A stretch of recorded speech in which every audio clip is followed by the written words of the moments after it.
जैसे कि बाबा साहब ने बौद्ध धर्म की दीक्षा लेकर और अपना जीवन बुद्ध के मार्ग पर दे दिया और धर्म को आगे बढ़ाने का काम किया। उसी प्रकार आज हमारे साथ बुद्ध के वंशज बौद्ध भिखनी धम्मविनय जी हमारे साथ में। तो आज हम इनसे इनके जीवन का जो संघर्ष रहा है, जो अपने जीवन से उस ग्रस्त जीवन को छोड़कर बुद्ध के मार्ग पर आई हैं और वहाँ से चलते हुए जो संघर्ष किया है उसके बारे में हम आज आपसे चर्चा करते हैं। और धम्मी नहीं है, नमो बुद्धाय, जय भीम। नमो बुद्धाय। ये जो आपने वस्त्र पहने हैं ये किस लिए पहने हैं, आपको ये प्रेरणा कहाँ से मिली, इस बारे में बताइए। पहले तो आपका बहुत बहुत साधुवाद कि आप निरंतर भिक्खु भिक्षुओं के लिए काम करते हैं। आपका जो चैनल है वो निरंतर अच्छी लोगों को बातें सुनने को मिलती है उस चैनल से। जैसा कि अभी आपने पूछा कि ये वस्त्र कैसे धारण किए, ये तो मात्र एक कपड़ा है।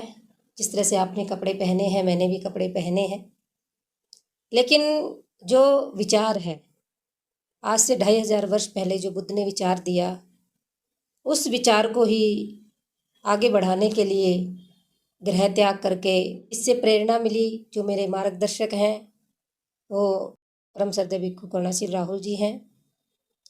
मैं हरियाणा से हूँ। हरियाणा में मेरा जन्म हुआ।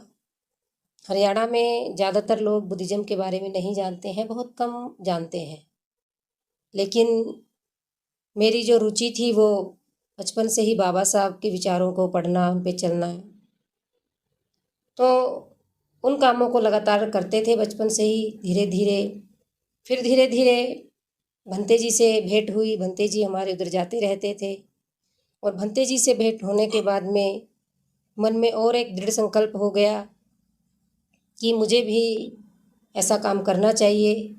और मैंने घर से अनुमति लेकर के और भंते जी के सानिध्य में मैं 2017 में ही घर त्याग करके, गृह त्याग करके आगरा हम आ गए थे और तब से ही निरंतर हम चल रहे हैं। और इस जो धम्म का कार्य है, जो महाकारुणिक बुद्ध की विचारधारा है, उसको निरंतर आगे बढ़ाने का कार्य कर रहे हैं। जैसे कि आपने जो वस्त्र पहने हुए हैं, मैंने भी आपको पहले एक सफेद वस्त्र में देखा था। उन वस्त्रों में और इन वस्त्रों में क्या अंतर है? हाँ, मैंने पहले एक बौद्ध उपासिका बन के काम किया। उस समय मैं वाइट सफारी में रहती थी। फिर उसके बाद मैंने अनागारिक का चिवर लिया। अनागारिक का मतलब यानी कि मैंने सीखने के लिए जो वस्त्र पहने जाते हैं कि आप पूरी तरह से घर गृहस्थी से दूर, घर से दूर, अपने लोगों से दूर और एकांत जगह में या एक ऐसे संस्थान में, प्रशिक्षण संस्थान में कि हम प्रशिक्षण ले सकें, धम्म का प्रशिक्षण ले सकें, धम्म की ट्रेनिंग ले सकें। तो मैंने वहाँ पर लगभग 2 साल तक ट्रेनिंग ली और फिर उसके बाद में फिर मैंने ये वस्त्र धारण किए। और ये चिवर मैंने श्रावस्ती से लिया था। श्रावस्ती में हमारी पूरी टीम धम्मभूमि के साथ में गई और वहाँ पे एक भिक्षुणी है महाराष्ट्र से, उन भिक्षुणी से मैंने चिवर लिया। फिर महाराष्ट्र में ही भिक्षुणियों का संघ है नागपुर में, तो उन भिक्षुणियों से ही फिर मेरी उपसंपदा भी हुई। तो जैसा नियम होता है धम्म में, उस नियम के अनुसार ही हम अभी चलते आ रहे हैं और आगे भी चलेंगे। जैसे कि आपने अभी नाम लिया था, जो आपके गुरु हैं बनते करुणाश्री राहुल जी, उनका देखा जा रहा है कि आजकल जो मतलब एक बाबा साहब का जो रुका हुआ जो मिशन है वो आगे लेके जा रहे हैं और उसमें कहीं ना कहीं आपकी भागीदारी हमें दिखाई देती है। चाहे वो मार्च 18 का जो प्रोग्राम होता है धम्म कारवां, चाहे अलीगढ़ में इस समय सेंटर बन रहा है बौद्धों का, और चाहे कहीं भी कोई बड़ा आंदोलन काम हो रहा है, चाहे आप बोध गया का हो, आप हर जगह दिखाई देते हैं। तो क्या लगता है कि समाज में और भिक्खु जीवन में क्या समानता आपको दिखाई देती है? देखिए, जब भी हम कोई बड़ा काम करते हैं और आपने देखे भी होंगे, आप इतिहास उठा के देखिए। इतिहास में जब भी कोई आंदोलन होते हैं, उसमें सबसे पहले हमें ये महिला पुरुष का जो भेद होता है, जो समाज इसको पूरे मायने पे रखता है, समाज के अंदर ये मानसिकता रहती है कि महिला पुरुष में भेद होता है। जब भी कोई आंदोलन सरे चढ़ा है आज तक इतिहास में, उसमें महिलाओं की भूमिका भी उतनी ही होती है जितनी पुरुषों की होती है। जैसे मैं आपको यहाँ पे एक बहुत अच्छा उदाहरण देना चाहूँगी। जैसे आपने महाकाणिक बुद्ध के समय में देखा, यानी कि या पढ़ा होगा कि उसमें सबसे पहले भिक्षुणी कौन बनी? उनकी जो मौसी थी महाप्रजापति गौतमी, वो 500 महिलाओं के साथ एक साथ भिक्षुणी बनी। अब वो आंदोलन का एक दौर था। और इसी तरह से आज अगर हम वर्तमान की भी बात करें, वर्तमान में भी भंते करुणाशील राहुल जी एक आंदोलन लेकर चल रहे हैं। एक आंदोलन धम्मभूमि श्रेष्ठ जीवन के लिए, कि हम लोगों को धम्म के साथ जोड़ के उनका जीवन श्रेष्ठ कैसे बनाए। तो इसलिए जो बड़े बड़े कार्यक्रम होते हैं, उसमें किसी भी तरह की महिला पुरुष या भिक्षु भिक्षुणी की कोई वो नहीं रहती कि पुरुष है तो वो आगे है, महिला है तो वो पीछे है, ऐसा कुछ भी नहीं रहता है। इसीलिए हम समता का समर्थक करते हैं कि हम समानता की बात करते हैं। तो ये समानता का जो अधिकार है वो हमें बाबा साहब का संविधान भी देता है। और बाबा साहब का संविधान कहता है कि कोई महिला हो या पुरुष हो, लड़का हो लड़की हो, कोई भी हो, सबको अपना जीवन अपने अनुसार जीने की स्वतंत्रता है। तो मैंने भी अपने जीवन को इस तरह जीना चाहा, और उसमें मेरा सहयोग, मेरा जो समर्थक है, मेरे जो मार्गदर्शक है, मेरे गुरु परम श्रद्धेय भिक्षु करुणासीन राहुल जी, उन्होंने मेरा इसमें बहुत सहयोग किया है और मुझे आगे बढ़ने की प्रेरणा दी है। अभी फिलहाल में कुछ ऑडियो वीडियो वायरल भी हो रही हैं, हम उस पर चर्चा बाद में करेंगे। सबसे पहला हम एक चीज आपसे जानना चाहेंगे कि जब बुद्ध ने अपने जो सिद्धार्थ गौतम थे, बुद्ध बने, बुद्ध के बाद जब धम्म बांटा, तो एक महिला ने उन पे चरित्र पर उंगली उठाई, और उसके बाद हम देखते हैं जो धम्म के मिशन के लिए काम करता है उस पे उंगलियां हमेशा उठती हैं। और वही चीज हमने, एक राजनीतिक पार्टी है, वैसे हमें राजनीतिक पार्टी का कोई समर्थन नहीं करते, मगर एक पार्टी है बीएसपी, उस पर बहन कुमारी मायावती जी के भी चरित्र के आरोप लगे थे माननीय काशीराम को लेकर। बहुत सारी भ्रांतियां जो हैं समाज में, उनको बदनाम करने का काम किया गया है, मगर उन्होंने अपना बढ़ चढ़ के हिस्सा लिया और सबको दिखाया कि एक महिला शक्तिशाली है, वो इस राज्य पर मतलब एक शासन कर रही है, तो कानून व्यवस्था अच्छी है। वही चीज जो प्रधानमंत्री बनती हैं वो भी दिखाती हैं। ये कहीं ना कहीं लांछन लगता है किसी महिला को दबाने के लिए। जैसे कि एक ऑडियो भी वायरल हुई है, वो शायद आपकी है, और उसमें आपके ऊपर भंते करुणाशील राहुल जी पे भी आचरण, मतलब एक दुष्ट प्रभाव डाला गया है, उसको आप कैसे देखते हैं? जैसे आपने अभी कहा कि बुद्ध के समय में भी बुद्ध पे आरोप लगे, तो ये तो समाज का एक मानसिकता है समाज की। ये समाज की हम ये कह सकते हैं कि वो जैसा देखो कोई सोचता है, जो उसके दिमाग में चलता है वही वो बाहर निकालता है। ये सबकी अपनी अपनी नज़र होती है कि कोई हमें किसी नज़र से देखता है, कोई किसी नज़र से देखता है। जैसे बुद्ध के समय में भी बुद्ध पे बहुत सारे आरोप लगे, और ज़्यादातर महिलाओं को लेकर के लगे। एक महिला तो बिल्कुल बड़ी सभा में ही अपने पेट पे वो लकड़ी का टुकड़ा बांध कर आ गई और बोली, उसने, मैं बड़ी लंबी घटना नहीं बताना चाहूँगी, सब लोग जानते हैं, छिंचाई नाम था उस महिला का। और बुद्ध ने बड़े प्यार से उसको उत्तर दिया, तो वो महिला वहाँ घबरा गई भरी सभा में। तो ऐसे ही मैं कहना चाहूँगी, आज भी समाज नहीं बदला है, लोग भी नहीं बदले हैं, लोग भी वही हैं, समाज भी वही है। जो समाज में थोड़ा सा बाहर निकलता है, जैसे अभी आपने मायावती बहन जी का भी जिक्र किया, तो बहन जी भी जब उस समय में जब वो घर से निकली, उस समय में भी समाज ऐसा ही था। घर से निकलने के बाद में साहब काशीराम जी पंजाब के रहने वाले, वो उत्तर प्रदेश की रहने वाली, और भाई कोई भी जब एक साथ रहते हैं, चलते हैं, किसी मकसद के लिए काम करते हैं, तो लोग उस मकसद को नहीं देखते। लोग सिर्फ उनकी देह को देखते हैं कि ये महिला की देह है, ये पुरुष की देह है। तो देह पे ही सारा काम होता है, लेकिन जो किसी मकसद को लेके चलते हैं, विचार पे। हाँ, जो किसी विचार को लेके चलते हैं, वो सिर्फ विचार को ही देखते हैं, वो इन चीज़ों से ऊपर उठ जाते हैं। उन्हें फिर नहीं पता रहता कि भी वो एक पुरुष से बात कर रहे हैं हाँ, या एक महिला से बात कर रहे हैं, एक महिला साथ चल रही है, क्योंकि हम मानवता, इंसान, सब लोग इंसान हैं। देखिए, महिला पुरुष से पहले हम सब लोग हैं तो इंसान ही बने हैं। अगर हम इंसान को इंसान नहीं समझते हैं तो फिर हम आंदोलन कैसा, फिर विचार कैसा।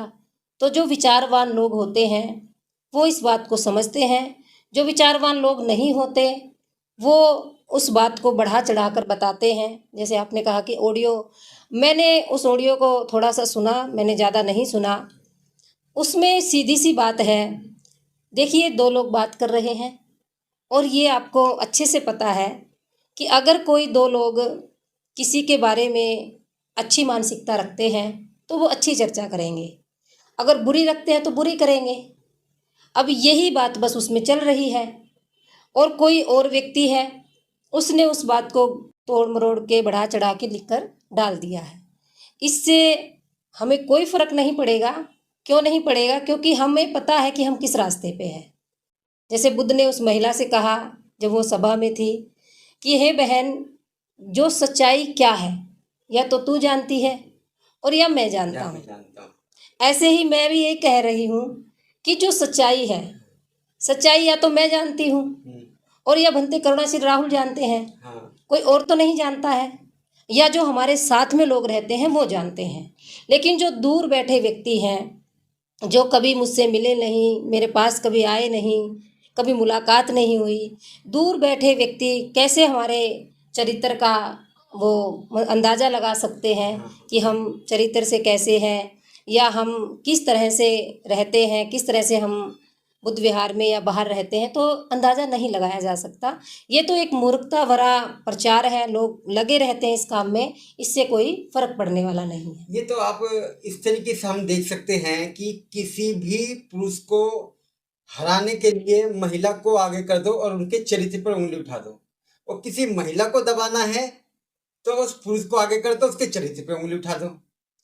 मगर क्या समाज के लोग इस बात को समझते हैं या समझेंगे कि एक लड़की अपना घर परिवार को छोड़कर समाज में काम कर रही है और तब उसे कुछ उपलब्धियां मिलनी स्टार्ट होती हैं और उनके चरित्र पर उंगली उठाते हैं।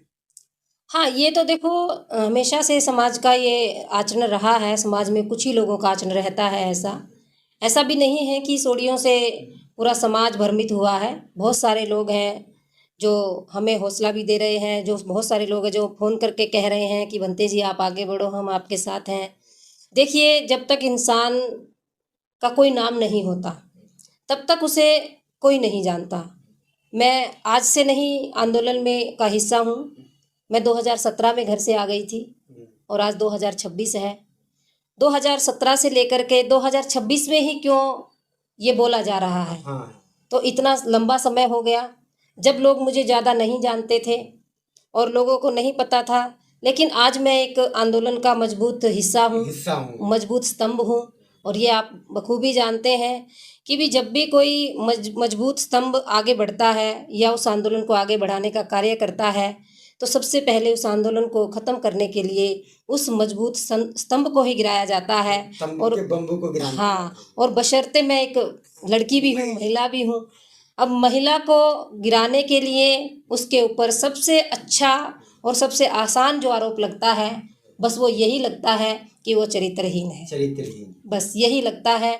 और जो मैं आपको एक और बात बताऊं, जो ये लोग आरोप लगा रहे हैं, ये वही लोग हैं कि जो बुद्ध की देशनाएं लोगों को सुनाते हैं, हाँ, जो बुद्ध की बातें लोगों को सुनाते हैं कि बुद्ध ने तो जो पटाचारा थी, जिसने अपने जीवन में बहुत सारी चीज़ें खो दी थी, उसको भी भिक्षुणी बना दिया।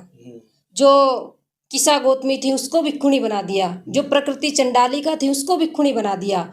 ये लोग लोगों को भ्रमित करने के लिए अपने सोचते हैं कि हमने बुद्ध का बहुत ज्ञान ले लिया, लेकिन जो वर्तमान में भिक्षुणियाँ हैं जो काम कर रही हैं, मेरी अपनी ही बात मैं नहीं कर रही, महाराष्ट्र में आप देखिए, महाराष्ट्र में बहुत सारी भिक्षुणियाँ हैं, उन पे आए दिन लोग कुछ ना कुछ आरोप लगाते रहते हैं क्यों? क्योंकि वो महिलाएं हैं, महिला होकर के घर से बाहर निकली हैं। मगर इसमें एक चीज है कि लोग अपने बेटी या बेटा को बुद्ध के धम्म में तो नहीं भेजते, मगर उन पे इल्जाम जरूर लगवा देते हैं, ऐसा क्यों?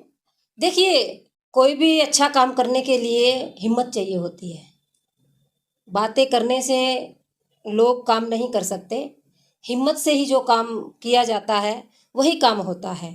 जो लोग सिर्फ बातें करते हैं कि उन्होंने ऐसा कर दिया, उन्होंने ऐसा कर दिया, मैं यही कहना चाहूँगी कि एक बार वो अपने घर में से अपनी बेटियों को, अपने घर में जो भी उनके घर में उनकी जीवन संगनी है, हाँ हाँ। उनको ज़्यादा नहीं तो 10 दिन के लिए ही घर से बाहर भेजें और चिवर में रहने के लिए बोलें कि आप ऐसे ही सिर मुंडवा करके चिवर में रहिए, तो आपको अनुभव होगा।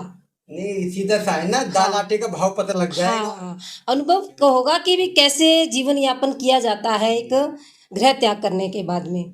इसीलिए देखिए, सारे जो भी लोग होते हैं ऐसे, वो यही करते हैं कि हम किसी भी महिला को आगे बढ़ने से कैसे रोक सकते हैं। तो ये सिर्फ रोकने का काम है और कोई इसका उद्देश्य है ही नहीं है। ये मूर्खतापूर्ण कोई भी किसी की बात जब फैलाता है तो वो मूर्ख ही होता है। मैं तो उसे मूर्ख ही कहूँगी कि एक मूर्ख व्यक्ति के साथ में को हम उससे ना तो डर के हम पीछे हट सकते हैं, ना ही उसकी बातों का हम पे कोई असर होता है कि हम पीछे हट जाएंगे। तो तो जैसे कि मतलब कोई वीडियो बनाकर उसमें एडिटिंग कर देता है और वो व्यक्ति कोई जांच पड़ताल तो करता नहीं है। हम्म वो भी आपके केस में हुआ, कोई जांच पड़ताल तो उसने की नहीं है और अपने हिसाब से बना के तोड़ मरोड़ के वो डाल दी। तो क्या ऐसे लोगों पर सख्त कार्रवाई नहीं होनी चाहिए? देखिए, ऐसे लोगों पर ज़रूर सख्त कार्रवाई होनी चाहिए और हम भी सोच रहे हैं कि देखिए, कब तक ऐसे लोगों को खुला छोड़ा जाए। एक तो कहते हैं, बहुत सारे लोगों को लगता है कि ये तो हमसे डर गए, लेकिन हमारे यहाँ एक कहावत है कि जिसको शर्म होती है वो तो अपनी शर्म से ही डरता है और बेशर्म सोचता है कि मेरे से डर गया। तो जो बेशर्म लोग हैं वो लोग ऐसा ही सोच लेते हैं कि हमसे डर गए हैं, लेकिन अब उनको, जो उन्होंने ऐसा आरोप लगाया है या ऐसा वो बोल रहे हैं, उनको सबक सिखाने के लिए हम भी सोच रहे हैं कि कुछ उनके ऊपर कानून कार्रवाई करें, क्योंकि उन्होंने इसमें देखिए 2 अपराध किए हैं। एक तो 2 लोग जो बात कर रहे हैं, जिस भिखुनी से वो बात हो रही है, वो भिखुनी बात कर रही है, उसे नहीं पता कि उसकी रिकॉर्डिंग की जा रही है। पहला अपराध ये हो गया, रिकॉर्ड करने वाले ने किया। दूसरा, जिसने रिकॉर्ड की उसने किसी और के पास भेजी, दूसरा ये उन्होंने अपराध किया है। और तीसरा है कि जिसके पास भेजी उसने फिर जिसने चैनल पे डाली उसके पास भेजी, और उसके पास भेजने के बाद उसने भी फिर जब वो डालनी थी तो उसने एक बार भी ना तो जांच पड़ताल नहीं करी, और जिसकी रिकॉर्डिंग थी उससे बात नहीं करी, और जिसके खिलाफ बोला जा रहा था, जैसे मेरे खिलाफ बोला जा रहा है, मेरे से एक बार भी उन्होंने बात नहीं करी। तो इससे साफ जाहिर होता है कि ये सारा एक बना बनाया षड्यंत्र है। बातें तो सभी लोग करते हैं, आजकल फ़ोन का ज़माना है। फ़ोन पे हज़ारों लोगों की चुगलियाँ करते हैं, निंदा करते हैं, सब लोग ही कर रहे हैं इस काम को। अगर आप एक षड्यंत्र के तहत किसी एक भिखुणी द्वारा बुरी बातें करके और उसको सोशल मीडिया पे प्रसारित करते हो, तो इससे साफ जाहिर होता है कि आप उस व्यक्ति या उस महिला या इस भिखुणी की बुराई नहीं कर रहे हो, आप एक समाज को दिशा देने वाले लोगों को रोक रहे हो, धर्म को नुकसान पहुंचा रहे हो, धर्म को हानि पहुंचा रहे हो। तो इसमें जैसे आप पे लांछन लग चुका है और उसको क्लियर तो वो हो जाएगा, तो इस पे एफआईआर आप कब तक कराएंगे? और क्या जो आपकी धर्मभूमि जो टीम है, क्या वो भी एफआईआर कराएगी या फिर कैसे होगा? देखिए, धर्मभूमि टीम भी इस कार्रवाई में लगी हुई है और हम भी जल्द ही इस कार्रवाई करके इसको ज़रूर हम सज़ा तो उसको देखो मिलनी चाहिए। जो व्यक्ति बुरा करता है उसे ज़रूर सज़ा मिलनी चाहिए। और हम कानून पे इसलिए भरोसा करते हैं कि हम संविधान के मानने वाले लोग हैं, हम बाबा साहब के अनुयायी हैं और बाबा साहब की वजह से ही हम यहाँ तक पहुँचे हैं। मैं तो जब भी मेरे से कोई बात पूछता है तो मैं यही कहती हूँ कि बाबा साहब की बदौलत ही मेरे कंधे पे ये चिवर आया है, बाबा साहब की बदौलत ही मैं भिखुणी बन पाई हूँ। इसीलिए बाबा साहब का संविधान में ये अधिकार है और बाबा साहब का संविधान हमें ये अधिकार देता है कि जब कोई हम पे झूठे आरोप लगाए तो हम उसके झूठ का पर्दाफाश करने के लिए उसको सज़ा ज़रूर देनी चाहिए, उसको सज़ा मिलनी चाहिए और मिलेगी। उसे बहुत बुरी सज़ा मिलेगी। वो ये सोचेगा कि मैंने क्यों इस वीडियो को वायरल किया। क्योंकि क्या होता है कि आज तो आप हैं, कल को कोई और लड़की हो सकती है, या परसों कोई और हो सकती है। कहीं ना कहीं इनके चरित्र पे उंगली उठती रहेगी, तो ऐसे तो फिर लड़कियां समाज में आएंगी नहीं, और जब आएंगी नहीं तो इस समाज का तो हानि हो जाएगा। फिर इसका क्या निर्णय निकल पाएगा? देखिए, इसका निर्णय यही है कि समाज को मेरा यही कहना है कि समाज को भी चौकन्ना हो जाना चाहिए। और एक व्यक्ति जो लगातार जब धम्म के जो भिक्खु हैं, भिक्षुणियाँ हैं, उसकी एक वीडियो नहीं है। अच्छा। भाई आपको लग रहा है कि उसने मेरे ही बारे में डाली है। अच्छा। आप उस व्यक्ति का जब चैनल खोल के देखेंगे हाँ। तो उसकी कम से कम सैकड़ों वीडियो हैं जो भिक्षुओं के खिलाफ डालता है वो, और भिक्षुओं के खिलाफ भी उसने डाली है। और एक दो भिक्षु ने उसके ऊपर केस भी किया है, एक दो बार वो जेल में भी रहकर मतलब आए बिना हैं। जांच पड़ताल के हाँ, जो मिला उसको जो मतलब डाल दिया। जो मिला वो डालता रहता है। हाँ। और इससे क्या है कि मेरा समाज को बस यही कहना है कि इस व्यक्ति का ये अकेला नहीं है, इसकी खुद की जीवन संगनी भी इसके साथ रहती है, और वो भी ऐसे ही बना बना करके वीडियो डालती रहती है। तो इसीलिए ये दोनों समाज का ही पैसा खाते हैं, समाज का खा करके समाज को ही नुकसान पहुंचा रहे हैं। तो समाज को नुकसान पहुंचाने वाले व्यक्ति का पुरजोर बहिष्कार होना चाहिए। जो लोग धम्म में श्रद्धा रखते हैं, जो लोग बुद्ध में श्रद्धा रखते हैं, उन लोगों को इसका पुरजोर विरोध करना चाहिए और बहिष्कार करना चाहिए कि या तो तुम खुद इस मुकाम पे आ जाओ, या फिर तुम्हें कोई किसी ने अधिकार नहीं दिया कि तुम किसी की भी पर्सनल लाइफ को दखल अंदाज करो, और पर्सनल लाइफ में तुम आकर के और किसी की पर्सनल ऑडियो को तुम वायरल करो उसकी बिना अनुमति के। जैसे कि अब कोई भी वीडियो बनाकर डाल देता है, सोशल मीडिया का जमाना है कि किसी को भी बदनाम किया जा सकता है, मगर जब तक कोई जांच पड़ताल ना हो तो ऐसी वीडियो डालना भी सही नहीं है। क्योंकि जब एफआईआर दर्ज होती है तो समाज में आप चाहे कितने भी काम करने वाले हों, और जब मुसीबत आपके ऊपर आएगी तो आपके सिर्फ परिवार वाले आपके साथ हो सकते हैं, बाकी कोई भी नहीं हो सकता।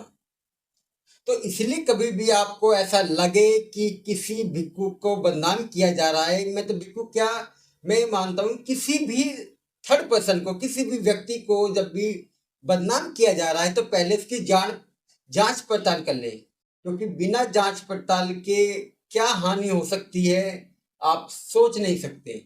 आजकल तो सुसाइड जैसे केस चल रहे हैं, आजकल तो ये कोई किसी पे बिना जानकारी के उन पे हमला तक करवा देता है, और इससे समाज को बहुत बड़ा नुकसान होने वाला है। तो ऐसी चीज़ों से बचें। हम सिर्फ उन लोगों से निवेदन ही कर सकते हैं कि आपने कोई ऑडियो आपके पास हो या कोई ऐसी वीडियो आपके पास हो तो उसे डिलीट कर दें, क्योंकि इससे देश का और समाज का और धर्म का दोनों की हानि हो जाएगी। क्योंकि लोग ऐसे हैं कि वो जानते तो कुछ नहीं है, उसने सिर्फ एक वीडियो देखनी है और अपने कमेंट लिखने हैं, वो अपनी जांच पड़ताल बिल्कुल भी नहीं करेंगे, उन्हें सिर्फ कमेंट से मतलब है। और ऐसी वीडियो डालकर आप अपने आप को, अपने बच्चों को भी कहीं ना कहीं गलत दिशा में लेके जा रहे हैं। तो हम तो सिर्फ यही कहना चाहेंगे कि आप कानूनी कार्रवाई हो उससे पहले आप सतर्क रहें, क्योंकि जब तक आप इन चीज़ों से दूर नहीं रहेंगे, क्योंकि आप इस धर्म के अनुयायी हैं, आप धर्म को मानने वाले लोग हैं, तो ये समझ लीजिए वो धर्म आपका भी कुछ कर नहीं सकता। इसलिए बस हम यही कहना चाहेंगे कि आपको हमारी जो चर्चा है वो कैसी लगी कमेंट बॉक्स में ज़रूर लिखें, और आपको लगता है कि ऐसी बदनाम होने से और अच्छा लोगों तक ये डिसीजन, ये राय जो हमारी है ये पहुँचे और धर्म को आगे बढ़ाने का काम मिले, तो हमारे चैनल को फॉलो करें और इस वीडियो को जो आप देख रहे हैं इसे ज़्यादा से ज़्यादा शेयर करें। नमो बुद्धाय, जय भीम।